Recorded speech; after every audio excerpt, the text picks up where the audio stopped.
Un o'r datganiadau ariannol pwysig eraill yn eich busnes yw'r cyfrif elw a cholled. Mae'n dangos perfformiad ariannol eich busnes dros gyfnod penodol, 12 mis fel rheol. Mae'n cael ei ddefnyddio hefyd gan gyllid a thollau ei mawrhydi i wneud yn siŵr bod eich cyfrifiadau treth a chyfraniadau yswiriant gwladol yn gywir. Rwy'n mynd i roi golwg sydyn i chi ar y cyfrif elw a cholled mwyn i chi ddeall yn fras beth mae'n ei gynnwys. Efallai y byddai'n haws i chi lawrlwytho cip ar y cyfrif elw a cholled a mynd drwyddo gyda fi. Iawn te, gadewch i ni gael golwg ar beth yw'r cyfrif elw a cholled. Yn y llinell gyntaf, mae cyfanswm y gwerthiannau. Mae hyn yn cynnwys gwerthiannau rydych chi wedi anfonebu amdanyn nhw, hyd yn oed os nad ydych chi wedi cael eich talu eto. Nesa, mae cost y gwerthiannau.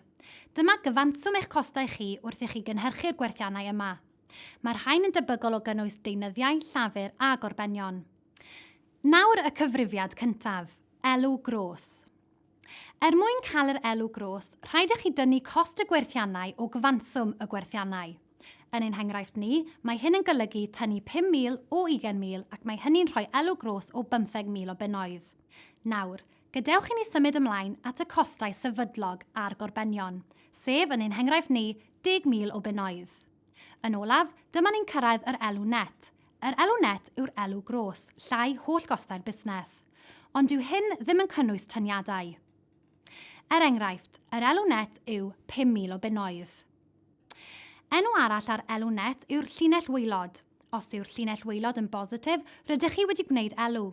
Os yw negatif, rydych chi wedi gwneud colled yn y cyfnod yna. Felly, dyna ni'r cyfrif elw a cholled. Mae'n ddatganiad pwysig sy'n rhoi gwybodaeth am eich busnes, ond cofiwch, elw ar bapur yw'r elw sydd i weld yma.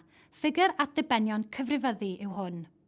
Arian parod yw'r hyn sy'n bwysig mwyn cynnal y busnes, ac ar gyfer hynny, mae angen eich rhagamcan llif arian.